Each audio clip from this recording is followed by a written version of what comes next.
Baik, sahabat Wan Kawan Tiwan, seperti biasa saya Doli Duance selalu mengajak sahabat Wan Kawan Tiwan untuk mengikuti channel Wan Kawan Tiwan di setiap harinya, karena channel Wan Kawan Tiwan lebih membahas unsur dari politik, hukum, budaya, kehankam. Hari ini seperti biasa saya akan mengundang, ini justru saya bukan mengundang, tapi justru saya mendatangi seseorang yang selalu membuat penyampaian pesannya yang betul-betul menggunakan data dan fakta. Dan banyak sekali orang yang berusaha untuk mencari atau ingin menemui narasumber kita, yaitu Bang Ges Khalifah. Ada satu hal yang saya tertarik, kenapa saya mau mencari Bang Ges Khalifah. Bang Ges Khalifah ini bukan tipikal orang yang kalau diajak wawancara sesuatu yang tidak tahu dia memaksakan untuk berbicara. Contoh, beberapa hari yang lalu saya kontak Bang Ges Khalifah. Bang, saya mau Bang Ges membahas tentang apa stasiun Tanah Abang yang bagus itu. Tahu nggak sahabat Wan Kawan TV Wan? Apa yang dibalas Bang Ges Khalifah saya? Saya nggak mau dul, karena saya belum pernah ke sana. Jarang sekali saya menemui narasumber-narasumber yang mau berbicara dengan jujur, lalu dia tidak mau apa yang disampaikan oleh Bang Ges Khalifah kepada pemirsa maupun viewer di Wan Kawan Tiwan itu menjadi permasalahan dia di belakang hari. Itu bagus, menurut saya bagus. Nah, ini Bang Ges Khalifah, kakak saya, abang saya, mentor saya, dan beliau juga adalah salah satu pimpinan yang ada di Ancol ini. Pembahasan kita sebenarnya yang hal yang viral-viral aja.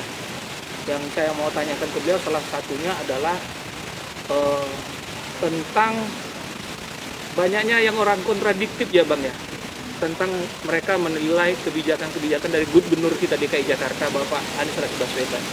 Padahal mereka kan belum tabayun, belum apa, mereka sudah berbicara. Nah Bang Sri menanggapi orang-orang seperti itu gimana?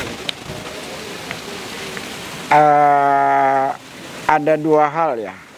Yang satu memang orang-orang yang ideologis bersikap tidak mampu berdemokrasi, jadi mengalami kekalahan pilkada itu seperti sebuah kekalahan yang seperti akhir dunia. Jadi yang lahir adalah kebencian. Padahal pertarungan politik biasa-biasa aja.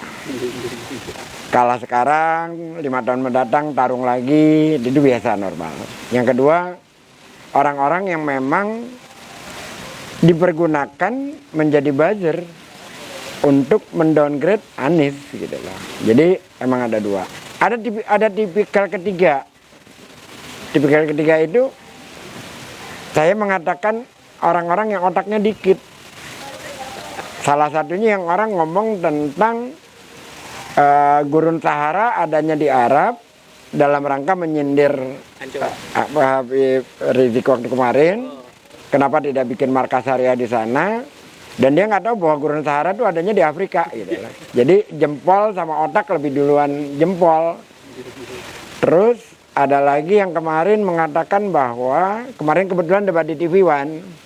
Sayangnya itu yang bicara anggota DPRD, tapi kapasitasnya ya kita harus maklum gitu loh. Dia katakan bahwa Jakarta tidak ngapa-ngapain, hanya ribut cuman soal Formula E. Kesannya soal Formula E yang dananya hilang. Padahal itu jelas bahwa Formula E dananya tidak hilang, cuma ditunda, seluruh dunia pun ditunda. Yang hilang itu 648 miliar beli lahan sendiri di Cengkareng. Jadi kalau hal-hal yang kayak gitu seringkali diramaikan, akhirnya masyarakat terutama medsos ya, ribut soal yang tidak substansial, tidak esensial, itu aja. Dan kita ya harus banyak-banyak pemakluman lah sekarang. Ya betul Pak. Betul. Ya betul. Saya sendiri menyaksikan ya, saya nonton dalam salah satu acara di salah satu stasiun televisi kebenaran itu di kantor lamanya kita ya Pak saya, bahwa ada satu pembahasan dulu saya, itu bukan debat, pembahasan salah satu anggota DPRD sempat nyinyir, kalau saya bahasa saya di Wan Kawan Tiwan itu nyinyir tentang pekerjaannya Gubernur DKI Jakarta Bapak Anies Rashid Baswedan. Kemudian menurut saya, kalau saya sebagai warga, saya harus tabayun dulu ke beliau. Dan efeknya sebenarnya, tadi saya sebenarnya ngundang Sekjen DPP Forum RT RW DKI Jakarta, Andi Pane. Oh Saya ya. mau minta pendapatnya dia sebagai dia adalah Sekjen DPP Forum RT RW DKI Jakarta yang langsung berhubungan dengan kebijakan dari Pak Anies. Saya begini Bang Dul ya, terkait dengan DPRD DKI ya. Yang harus mengucapkan terima kasih kepada Gubernur Anies Baswedan itu bukan warga loh. Yang harusnya mengucapkan terima kasih itu DPRD DKI. Semestinya Bang ya? Seharusnya. Kenapa? Oleh Anies Baswedan lah, maka harkat martabat mereka diangkat kembali. Betul, kenapa? Di masa sebelumnya, waduh, menjadi anggota DPRD di mata masyarakat itu hina betul. Maling, rampok, apalah. Itu selalu yang diucapkan dan menjadi terlegitimasi bahwa anggota DPRD itu terkesananya maling. Betul. Tetapi oleh Anies apa? Ayo kita berdialog. Yuk kita bicarakan tentang Jakarta masa depan. Anies dikritik, iya, mari kita perbaiki. Dia perbaiki macam-macam. Harkat dan martabat mitranya itu dijaga. Menjadi anggota DPRD, ya simbolnya aja Garuda. Tetapi dalam kepala kita waktu itu, oh maling nih. Ya, betul. Karena yang ngomong siapa? Gubernur. Tapi kan oleh Anies tidak diperlakukan seperti itu. Itu dari awal gitu. Anies jadi gubernur, sudah mengangkat martabat DPRD. Tapi mereka mungkin ya 1-2 orang memang sukanya dikatakan maling, mungkin gitu loh. Karena kan aneh gitu loh. Orang dihargai, dimartabatkan tapi malah begitu. Yang lama malah dipuji gitu loh. Yang meruntuhkan martabat mereka sendiri. Jadi kan agak secara logika agak sulit kita nerimanya. Iya, kami juga sebenarnya sebagai warga DKI Jakarta agak protes juga dengan sifatnya Pak Anies yang dibully, dia diam gitu. Dia tidak malah membalas, malah dia tidak melapor-laporkan orang yang membuli dia ke polisi. Lah kalau gubernur yang lain, wali kota itu bisa-bisa kita ngomong begini penjara gitu, dilaporkan. Hal seperti itu yang satu nilai yang sangat tinggi di warga masyarakat DKI Jakarta itu terhadap Anies itu, Bang. Ya, karena latar belakang pendidikan. Karena Anies itu kan terdidik, pernah menjadi ketua senat mahasiswa. Dia pernah menjadi aktivis. Jadi hal-hal yang sifatnya kecaman apa dia sudah biasa hadapi di masa dia mahasiswa. Loh, orang dia sendiri gua pemimpin demo gitu kan. Jadi kalau sekarang dia di demo ya biasa-biasa aja. Yang kedua, dia lama di luar negeri. Dan sering kali konferensi di dunia internasional, di Eropa, di Amerika, di Amerika Latin, di mana-mana. Jadi pola pikirnya itu sudah solid. Yang namanya demokrasi itu sudah terintegral di dalam dirinya, bahwa menghadapi cemoohan, menghadapi bulian ya biasa aja gitu ya. Makanya dia katakan saya akan menjawab setiap kata-kata dengan karya-karya. Itu Bang, yang masalah yang sempat saya bilang tadi ya. Ada kan saya sempat mau nanya kan kemarin dalam proses pasar Senen itu, stasiun Senen itu, abang apa yang mau disampaikan itu Bang? Abang beritahu gitu tentang Senen kepada pasar Tanah Abang. Iya, pasar Senen ya, Simpang 5 Senen. Dulunya tuh kumuh, bisa dikatakan sebagai nerakanya Jakarta. Pemalak, ngepom, mata, itu istilah-istilah kriminal di masa itu ada di situ ya. Nanti saya jelasin apa itu malak, apa itu mata, apa itu ngepom ya. Dan tidak sama sekali tidak nyaman untuk orang jalan kaki di sana. Karena merasa ketakutan. Sudah kumuh, kriminal dan sebagainya. Saya pribadi orang yang lahir dan besar di situ.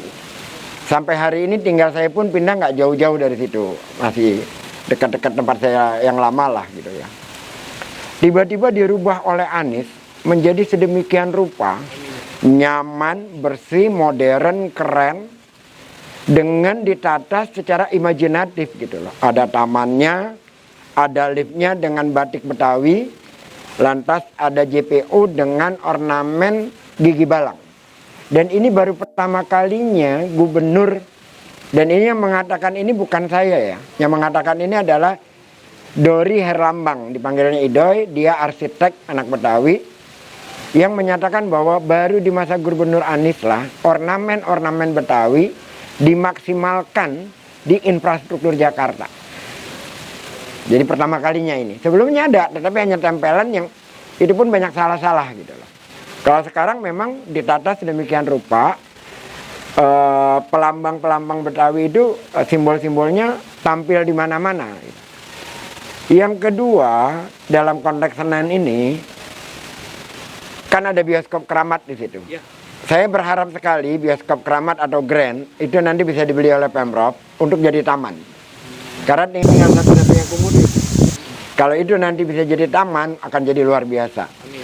Tetapi kesananya sedikit, ada deretan warung nasi kapau. Ya. Itu saya nggak tahu berdirinya kapan, karena saya ingat saya mulai gede udah ada di situ. Jadi saya mulai jalan-jalan ke sana udah ada gitu ya. Itu bukan hanya deretan warung yang ditata. Kalau Bang Dul jalan ada lampu, di bawah lampunya itu ada desain gigi balang. Yang seberangnya kan? Di deretan itu, iya. di lampunya itu ada desainnya, Ya. desain Betawinya. Iya. Terus trotoarnya itu berubah menjadi lebar. Jadi kita sambil jalan menikmati wisata kuliner, nyaman, aman, tempatnya keren, makanannya legendaris, enak, murah. Sedemikian rupa Anies menjaga UMKM di Jakarta ini diberikan tempat, dirapikan, bukan diberikan ya, dirapikan, dibikin nyaman hingga menjadi destinasi wisata. Di akhir tahun 2021, seharusnya tahun ini udah selesai, tapi karena pandemi kan banyak dipotong. 2021, 200 km trotoar di Jakarta selesai. Amin ya Allah. 2021 ini. Jadi akan banyak lagi daerah yang akan dirapikan seperti Keramat Raya itu. Jadi kan mereka suka bilang begini. Jakarta bukan Sudirman Tamrin. Iya memang bukan. Ini Senen dirapikan. Terus simbolnya kan saya kirim itu. Gak lama mereka kirim lagi. Lebih bagus ini dong. Simpang Semanggi yang dibikin oleh Ahok. Ya balik lagi ke Sudirman dong itu.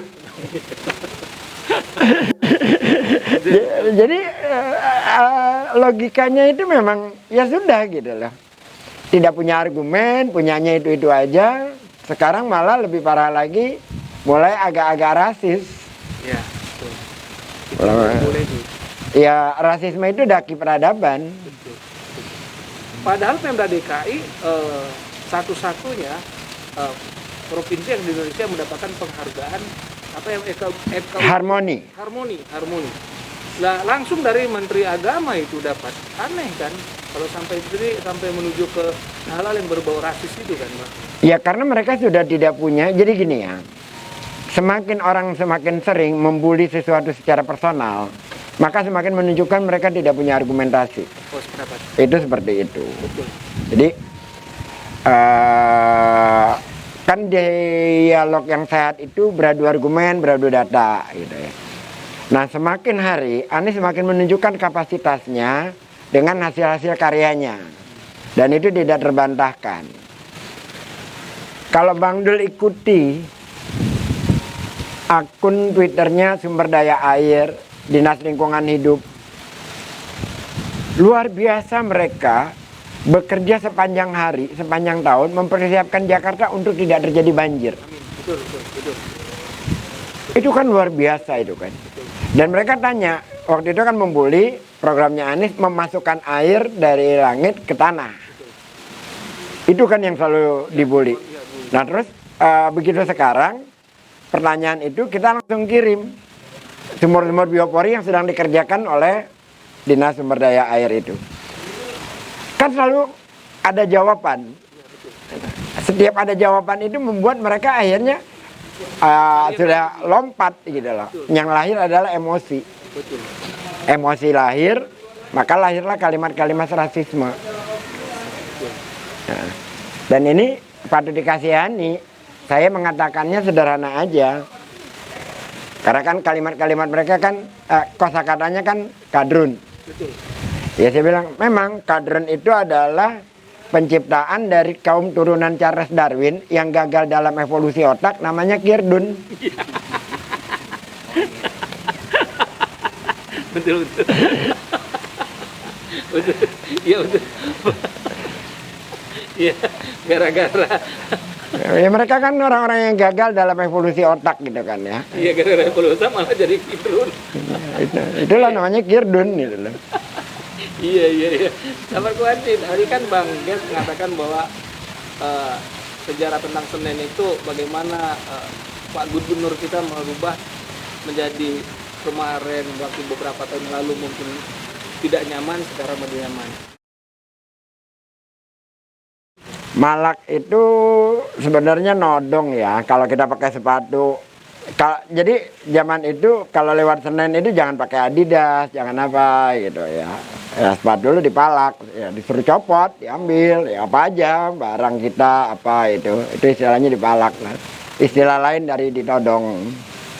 Dan itu sering terjadi dulu Bang. Setiap hari. Betul. Setiap hari. Jadi itu kan batasan Senen itu kriminalisasinya ya dari gua kayak preman jadinya neranginnya ya hafal betul itu ya. Dari bioskop Grand itu lurus lewatin bioskop Rek, lurus aja sampai ke Pasar Poncol. Itu kawasan premanisme karena di situ di tengahnya itu dulunya ada Planet Senen. Yang dulunya tempat prostitusi. Sekarang menjadi gelanggang remaja. Di seberangnya ada bioskop Rek. Nah di deretan depan bioskop Rek itu ada lapo-lapo tuak. Gitu, tempat orang pada minum. Di bioskop Grandnya sendiri itu ada apotek ilegal. Apotek ilegal, ada yang jual buku ilegal. Apotek ilegal itu zaman itu ya, orang-orang yang kalau mencari dumolit, mencari BK, ya di situ gitu loh. Terus termasuk ya buku-buku stensilan. Paham banget Bang Ges wilayahnya. Ya karena saya lahir dan besar di situ, tetapi ini saya perlu mengatakan juga ya, mungkin buat orang lain bukan masalah, buat saya itu suatu hal yang luar biasa. Saya lahir dan besar di Poncol Senen, daerah yang luar biasa kriminalitasnya. Keluarga saya itu 6, 4 laki, 1 perempuan, dan saya anak terakhir. Apa yang terjadi? Satu pun anak laki ibu saya itu yang tidak ada yang suka dengan alkohol. Jadi, apa kita merasa kita sebagai orang yang beriman, apa enggak? Saya yakin sekali bahwa kita ini selamat karena doanya ibu. Amin. Karena kalau saya melihat lingkungan situ, jarang sekali teman-teman saya SD ya, yang kehidupannya itu dalam tanda kutip baik gitu ya. Baik, dan ini kan relatif ya. Tapi tidak-tidaknya menjauhkan hal-hal kayak gitu jarang. Tapi saya sekeluarga, yang lakinya terutama, tidak ada satupun yang menyukai alkohol. Jadi saya kalau lagi mikir ke belakang, alhamdulillah. Terus apakah karena kita wah pemahaman agama yang benar apa? Ya enggak juga. Saya cuma bilang ini doanya umi saya ini. Amin. Kira-kira kayak gitu. Jadi doa ibulah yang menyelamatkan kita dari lingkungan itu. Amin. Walaupun itu daerahnya tingkat kriminalitasnya tinggi Bang. Luar biasa. Saya tuh kalau ngeliat teman-teman itu mabok, ngegeleng, ngecam, morfin itu nggak perlu keluar rumah, buka jendela aja di samping rumah. Sekarang Bang? Oh, udah habis. Alhamdulillah. Udah habis. Banyak perubahan yang terjadi. Banyak sekali. Tetapi bahwa hal semacam itu kita lihatnya depan mata. Depan mata gitu loh. Kan biasanya lingkungan lebih kuat kan daripada didikan dalam rumah. Kadang-kadang kan seperti itu. Karena kita sehari-hari kita main di situ, ngomong apapun kita berada di lingkungan situ. Bang, ini masalah Formula E yang dinyatakan bahwa kemarin dalam sempat sedikit mungkin menurut saya orang itu kurang informasi. Saya lebih kurang informasi. Nyatakan bahwa itu gagal atau apa. Itu pada dasarnya semua yang akan di dunia akan mengadakan Formula E itu kan semua ditunda. Semua ditunda, sedunia ditunda. Dan dana itu sendiri oleh tidak hilang. Dana tidak hilang dan itu perjanjiannya tetap untuk pertunjukan sekian tahun. Kita kontraknya 4 atau 5 tahun. Lama ya? Lama, kita kontraknya itu lama karena itu memang akan membuat efek ekonominya yang luar biasa. Sebenarnya itu mau dilaksanakan di mana Bang tempatnya? Di Monas. Itu pasti di Monas. Monas. Karena memang Formula E itu biasanya di jalan raya. Bahwa ada orang yang nggak ngerti apa-apa teriak sirkuit itu balapan mobil adanya di sirkuit, nggak ada di jalan raya. Ya lu kurang jalan-jalan sih. Jadi apa ya, pengetahuan umumnya lemah tapi doyan ngeritik, akhirnya memalukan dirinya sendiri. Atau yang gini yang lebih lucu lagi gitu ya, jalan mobil dikecilin, trotoar dibesarin gitu kan, bikin apa aja. Saya kadang-kadang heran gitu, ini orang benar-benar asli lihat Monas dari kalender nih. Jadi dia kagak tahu sebenarnya kota-kota dunia kayak apa. Dimanapun di kota-kota modern itu selalu trotoarnya lebar. Mau di Jepang, mau di Singapura, mau di Vienna, di mana aja pejalan kaki selalu diutamakan. Jadi ketika Anies membuat program trotoar dengan sedemikian bagus, saya dukung sekali. Karena itu akan membuat lebih hemat, lebih sehat, ditambah lagi integrasi transportasi. Kendaraan pribadi makin berkurang karena orang merasa nyaman kan. Jalan kakinya nyaman, kendaraan umumnya nyaman. Betul, betul. Ini properti yang bagus nih. Dimajuin aja bangkunya supaya nggak ngeganggu Bang Del. Jadi bagus, saya suka. Nggak apa-apa. Ini kelihatan betul bahwa tanaman di sini tumbuh dan buah-buahnya udah pada berbuah ya. Alhamdulillah. Nggak apa-apa Bang, ini propertinya bagus banget. Saya tertarik gini Bang, saya lihat pertama kali yang di-share oleh kawan-kawan itu adalah proses pembangunan trotoar serta tata cahaya lampu yang di Kemang itu Bang. Itu bagus loh Bang. Luar biasa itu. Pertama kali Kemang ya Bang? Melihatnya itu tidak sekedar setelah jadinya. Melihatnya itu bagaimana orang yang punya tempat di situ merelakan tanahnya. Itu kan butuh negosiasi. Kan mereka kan di Kemang itu ada yang maju pintu garasinya, nggak rata kan? Betul. Tapi kan diratain otomatis kan dia harus mundur menjadi trotoar. Itu kan negosiasinya nggak mudah. Betul. Tapi akhirnya mereka mau. Betul. Kenapa mereka mau? Karena mereka tahu bahwa setelah itu jadi, ini akan menjadi jauh lebih indah, lebih keren, dan lebih nyaman buat mereka. Dan Pak Anies berhasil meyakinkan pada masyarakat di situ bahwa ini tidak akan merugikan. Itu satu. Yang kedua, ada contoh lain. Ketika MRT tidak jalan-jalan di Fatmawati karena ada rumah orang yang harus dirobohkan, dia kan tidak mau kalah itu kan. Didatangi oleh Anies, diajak bicara. Apa yang terjadi? Dia ambil sendiri martilnya, dia yang memulai robohkan rumahnya. Ya, itu pendekatan-pendekatan yang semacam itu yang membuat orang merasa tidak dihinakan, martabatnya terjaga, haknya dipenuhi. Yang kalau di masa sebelumnya gusur, hajar, orang bunting pun gua gusur dari rumahnya. Kan seperti itu kalimat-kalimatnya. Orang yang nangis-nangis karena digusur kampung akuarium itu apa katanya? Itu yang nangis sinetron. Lah orang sudah digusur dari rumahnya, tidak diberikan empati, malah diperlakukan seperti itu. Apa yang lahir? Kemarahan. Betul. Kalau nggak salah itu sebulan Pak Gubernur dilantik ya? Gubernur dilantik sebulan itu dia datang bawa itunya sendiri. Iya, itu sempat dilema itu cukup lama itu. Cukup lama dan orang nggak mau. Ya kan, untuk itu dibongkar kan sebulan ya. Sebulan beliau jadi gubernur jadi dilantik langsung betul itu sempat viral itu. Viral. Dia datang sendiri. Nah, yang gitu-gitu kalangan di luar sana mencoba menafikan. Tapi itu fakta yang tidak terbantahkan. Ada nggak sih selama Anies jadi gubernur, teman-teman di organisasi yang marah dengan tempat-tempat di mana bulan puasa gitu bawa-bawa pentungan? Tidak ada. Semua jalan adem tentram. Yang kita rame di mana? Di medsos. Di realitas nggak ada. Ada satu hal lagi. Saya lahir dan besar di Jakarta, seumur-umur ya, Bang Dul juga kan sama. Pernah kita lihat ada Christmas Carol di jalan-jalan? Iya. Nggak ada. Tapi di masa Anies ada. Kita marah, ya enggak, kita nonton, seneng kok malah. Iya. Kita apresiasi. Betul. Mereka diberikan ruang, kita menonton, kita apresiasi. Betul. Terus dikatakan diskriminatif. Kalau yang diskriminatif pola kerjanya kayak gini, gimana yang tidak diskriminatif? Jadi makin mereka bicara makin kelihatan Kotaknya. Pikirannya. gitu. Iya, nggak ini. Sabar kuaci. Ini kita tidak berbicara tentang masalah bentuk siapa salah siapa benar, tapi ini kita bicara masalah fakta.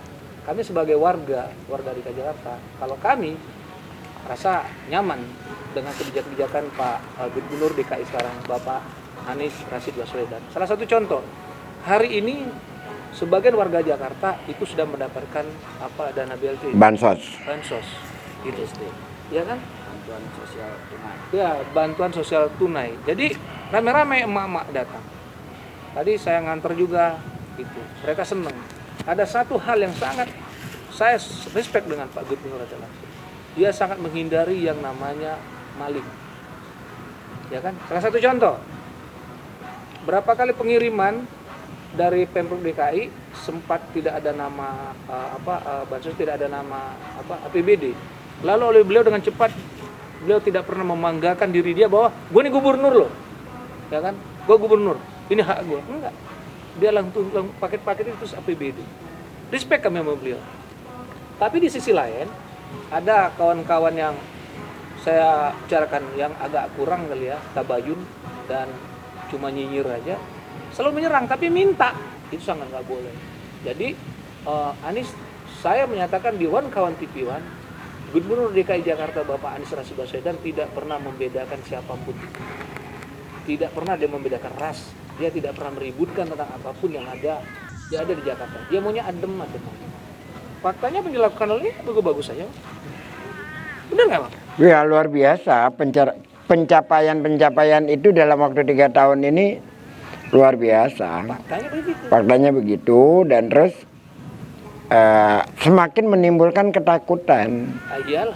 Karena kalau Bang Dul nanti lewat tol di Ancol sini, lihat ke kanan, Sunter sana, ada gedung lagi dibangun. Itu insya Allah 2021 akhir jadi, namanya Jakarta International Stadion. Oh iya yang kemarin. Wah, itu akan luar biasa sekali dan itu kan menjadikan semakin membuat Anies itu menunjukkan karya-karyanya gitu loh. Jadi ya polanya bagaimana? Ya udah bully aja, tolak aja, kelabuin aja. Tapi kan orang tidak bisa selama jadi dikelabuin mereka. Masuk Jaklingko 5.000 perak 3 jam, murah meriah. Terintegrasi sudah mencapai 83% wilayah DKI. Masuk ke orang lansia, ada janji ya lansia akan diberikan bantuan, sudah tertunaikan. Ada janji KJP Plus, sudah tertunaikan. Ada satu lagi yang orang belum tahu. Nah itu satu lagi, mahasiswa mendapatkan beasiswa ribuan, itu adalah janji kampanye. Udah jalan. Terus ada satu lagi yang belum banyak orang tahu. Nanti datanya saya tarik ya. Janji kampanye memperkerjakan 200.000 orang. Amin. Itu sudah terlaksana. Amin. Baik dari Pemprov maupun dari swasta kolaborasi. Oh Masya Allah. 200.000 orang. 200.000 orang itu sudah lewat. Sahabat One Kawan TV One, kalau hanya untuk 4 orang masuk di BUMN saja, itu belum ada apa-apanya dengan Pak Gubernur kami. 200.000 orang karyawan yang bisa masuk di semua, baik itu di Pemprov maupun itu di tempat swasta. Hari ini saya berbicara dengan Bang Desa Liva, terasa kurang waktunya. Setiap 30 menit itu saya mau saya tambah-tambah terus. Cuman Bang Desa Liva selalu memberikan suatu cerita-cerita yang baru, informasi yang baru, lalu data-data yang baru. Saya bangga bersaudara dengan Bang Desa Liva. Sama-sama. Terima kasih waktunya Bang. Bangga saya dengan Pak Gubernur saya. Insya Allah warga Jakarta selalu Pak Gubernur terparti di hatinya. Betul nggak Ketum? Ya, betul. Begitu, terima kasih sahabat Konteban. Jangan lupa untuk like, comment, subscribe, dan share untuk Wadul Channel. Hari ini saya bersama dengan orang yang saya hormati, Bang Des Halim. Assalamualaikum warahmatullahi wabarakatuh.